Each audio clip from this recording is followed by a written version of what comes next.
So now, Sunnysiders, we're back to the next part of the story, but we got to do a little filling in again. Earlier, we learned that the boys were trying to join the Shantaya. They were high up in a strangler fig tree, looking for harpy feathers, and the harpy eagle being the largest eagle in the world. The boys are up there. They need to get feathers to join the Shantaya and become part of the tribe. But who are the Shantaya? And that's where we pick up. The boys loved the Shantaya. The Shantaya were the most mysterious tribe in the rainforest. They were very shy and rarely seen even among the other indigenous tribes. They were a very mystical people who insisted that there was magic in all of nature. And among the Shantaya there existed a legend passed from generation to generation that spoke of an ancient parrot that could speak any language, animal or human. Yet as far back as anyone could remember, it had never been seen. They were vegetarians who lived off a simple diet of mostly fruits, grains, vegetables, and nuts. They didn't know anything about politics, yet they got along very well. They didn't go to formal schools, yet they were very smart. They didn't go to hospitals or take modern medicine, yet they were healthy and lived a very long time. Children born in the tribe were part of a big community. They could sleep or eat or live with any other Shantaya family at any time. They were peaceful and never had a war with anyone. If there was trouble, they simply moved to a spot where there was none. Most unusual of all, the Shantaya had developed the ability to blend into their surroundings by subtly adapting their bodies to the shadows of indirect light. It was a defense mechanism somewhat like that of the chameleon, a creature that can change its color in order to hide from predators. The ability to remain unseen this way could last for quite some time, almost always long enough to let jungle dangers pass them by. Though it might seem magical, this ability was due to the creation of a kind of optical and sensual illusion. By first contouring the body to the existing background and then remaining absolutely still, the Shantaya would be overlooked by the first glance of a predator's eyes. They did not hold their breath. That would require and therefore emit too much energy.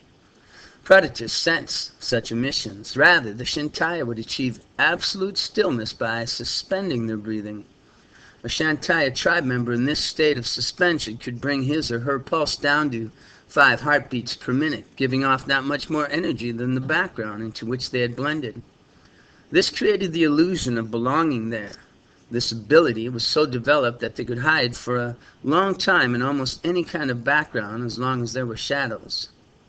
It was the East Indian settlers from Asia, themselves a mystical group of people, who gave the Shantaya their name over 100 years ago. They admired the Shantaya lifestyle and way of being. In the Hindi language, Shantaya roughly means peace and perfection in body and soul. 2 years earlier, when the boys were just 10 years old and the Treviso family was newly arrived in Minas Nuevas, they had their first encounter with the Shantaya. Ron and Remesio were walking across the top of the half-mile-long dam exploring the reservoir area with their father. The width of the top of the dam was only about 30 feet, so their father Antonio made them walk in single file, holding on to the protective rail which ran from one end of the reservoir to the other. He talked about the history of the dam and pointed out some of its amazing engineering features. He showed them the water coming from the tunnels at the front of the dam and explained to them how the access or entry shaft led down to the control valves, which regulated the flow of water from the back of the dam to the front. The boys couldn't believe it was hollow in there. Ron and Remesio had begged Antonio to let them open the door that led into the control room so they could look at the valves and watch the water rushing through the chutes. But Antonio shook his head sternly and warned the boys to never go in there. Only experienced engineers could enter there, he said. One mistake and they could be swept out the other side. Antonio mentally noted that the iron-barred access door leading to the stairs was old and that it could certainly use a new lock. Remesio mentally noted the same thing, but for a different reason. The boys contented themselves by hollering through the rusty bars on the door and listening to the echoes from the stairwell. Antonio was right about that lock. A week later, Remesio had dragged Rome back Jimmy'd open the lock with a handy pocket knife and walked the 40 feet down the narrow cement steps to the valve control room. He threw a stick into the rushing current that flowed through the dam while Roan nervously stood on top of the dam to see how fast it got through the chute. Just as they had finished walking from one end of the reservoir to the other, the twins became terribly animated. Antonio didn't understand what had gotten the two boys so excited until a little Shantaya girl appeared as if from nowhere and ran away. By blending herself into a bush, she had successfully hidden from Antonio, but Roan and Remesio had seen her immediately. As time passed and the boys grew and came to know their surroundings, they became friends with the Shantaya, who found it amusing that the boys could spot them so easily. Eventually, they taught Roan and Remesio their language as well as their blending skills. They were convinced that there was something special about the boys because they were identical twins. Twins did not exist in Shantaya society, and these twins learned incredibly fast. Now the explosion. As the rising sun continued to shine through the window of the storage shed, its beams fell upon the magnifying glass that Bocho had carelessly flung by the windowsill. The sunlight had entered one side of the awkwardly situated magnifying glass and exited from the other in a tightly focused ray of light. The ray focused directly upon the horoscope in the week-old newspaper Bocho had left on the dynamite case. Perhaps a few minutes after he had left, the heat of the concentrated sunbeam began to turn Bocho's horoscope and the future of Minas Nuevas into a flaming disaster. It wasn't long before the case of dynamite under the newspaper began to smolder and then crackle. When the case of dynamite caught fire, it turned the shed into a time bomb that would change lives forever. 15 minutes after Bocho had left, Eduardo Castillo, a responsible man and longtime miner, approached the shed and smelled smoke. He frantically tried to get inside, but the door was locked. It was one of the few times Bocho had done what he was supposed to. Acting quickly and bravely, Eduardo broke the window, looked in, and sighed. He only had time to say a quick prayer and ask that God protect his family. Kaboom! The explosion rocked the laboratory and could be felt miles away, even to the top of a giant strangler fig tree with two young boys in it. Antonio and Rebecca Treviso, the parents of Roan and Remesio, were both thrown to the floor of their laboratory. They were back on their feet in moments, and then out the lab door, racing for the children's school. They had to find their kids. Having studied the mining operation for almost 2 years, they knew what might happen. Now the harpy. "Did you feel that, Remy?" asked Roan. "That was some explosion." A cloud of smoke could be seen rising in the village. The eagle's nest, with the 2 unattended eggs, was still between them. But Remesio shrugged his shoulders. "Don't worry about it. The miners went back to work today after all that rain. They're just doing their job. They'll be quiet or we'll give ourselves away." He whispered, "Now, look who's coming." In awesome magnificence, the mother harp eagle arrived, boldly flashing her black and white barred wings, clutching a giant branch.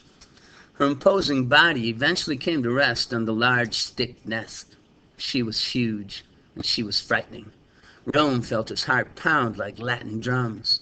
Remesio, breathing easily, allowed himself a sly and predatory grin. The boys stood motionless and blended themselves perfectly into the surroundings of the shade of the tree, using the technique they had learned from the Shantaya. The harpy eagle is the biggest eagle in the world. Its wingspan can approach 7 feet, and with its powerful talons, it can carry animals weighing up to 20 pounds. It is also very aware of its surroundings. The majestic harpy, having already added the branch to her nest, perched herself upon the eggs, and just as she was about to settle in comfortably, flared her crest. Something had caught her attention.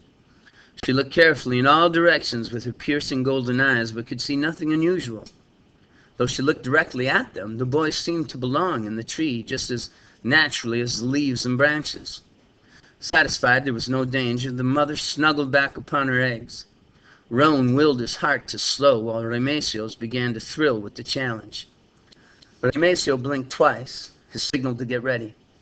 After a silent count to 3, they reached behind the eagle. Remesio reached with his left hand, and Roan with his right, And at exactly the same moment, each boy plucked a tail feather from the startled bird. The mother eagle screamed, realizing that her first fearful instincts had been correct, when she quickly sought to fight off the threat to her yet-to-be-hatched chicks. "Last one down's the monkey's uncle," cried Remecio, gleefully putting his feather between his teeth. They each leaped onto one of the long liana vines that extended from the tree branches at the top of the canopy to just above the forest floor. Like experienced pirates preparing to board another ship, they slid down the vines. Roan's deliberate, careful pace allowed the more rambunctious Remecio, who fell the last 10 feet when his vine broke, to get to the bottom first. The angered harpies circled above, contemplating the two below. "Beat you again," moaned Remecio on his back and smiling at his brother. Roan breathed a sigh of extreme relief upon reaching the ground. They had just done a crazy, dangerous thing, but the first part of their test was over. They had their tail feathers. He shook his head and helped his brother up. Remecio had scraped his elbow and bruised his knee, but he seemed hardly to notice. He was laughing too hard at the harpy eagle as she circled the tree, angry and maybe just a little bit embarrassed at losing 2 long tail feathers. "Did you see that?" laughed Remecio. "Old Harpy didn't know it hit her." He waved his tail feather and taunted the bird. "Hey, Harpy, notice anything missing?" Roan preferred to leave well enough alone and didn't want to rile the dangerous bird any further. He was now more interested in where his brother had landed. "Hey, you fell on an arrowhead," he exclaimed. Dropping to his knees, he carefully brushed the dirt from it. "I'll bet this thing is older than the Andes Mountains." "Who cares about an old arrowhead? We find them around here all the time." "Not made from obsidian, we don't. Most of them are made from quartz, monkey bones, or bamboo," corrected Roan. "These arrowheads are a lot like glass. Obsidian is created when volcanic lava comes into contact with water. And then the water cools the lava, and you get this stuff. These things are from rare stone, and it's definitely not your everyday arrowhead. This is pretty unusual. Hey, here's another one, just like it. They're practically the same. Look at this." Remecio took the 2 shiny arrowheads from Roan and held them out to a sunbeam weaving through the dense forest canopy. They appeared to be exact duplicates, each about 2 inches long, with ever so slight veins of gold running down from their points through their centers. What were the odds of that? "How did they get here?" wondered Roan.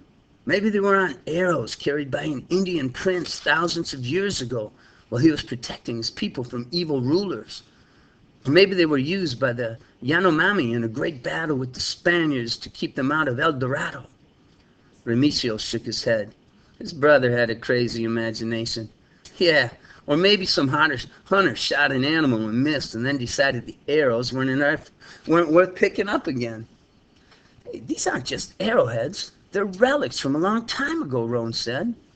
And he said the word relic as if it were a synonym for eternal value. "Anything man-made has a history behind it," he explained. "It has to. We gotta keep these." "Yeah, identical arrowheads for identical twins," said Remecio, warming up to Roan's enthusiasm. "Happy birthday, brother," he added, a smile spreading across his dirty face as he threw an arm around Roan's shoulder. Each boy put his arrowhead in his pocket and buttoned it down. They didn't want their new good luck pieces falling out. Remecio and Roan Treviso had been born 12 years earlier. Roan quietly entered the world 9 minutes and 13 seconds before Remecio, who arrived kicking and screaming. They were best friends and they were inseparable. Remecio looked up at the sun, which was almost directly overhead. He started running. "Come on, Ro. The ceremony's going to start soon and we don't want to miss it." Roan stood in thought for a moment. Part 1 of the test was over. Now came Part 2. They were going to have to complete it and then somehow get home before anyone knew they were missing. They would be cutting it close. He started running too.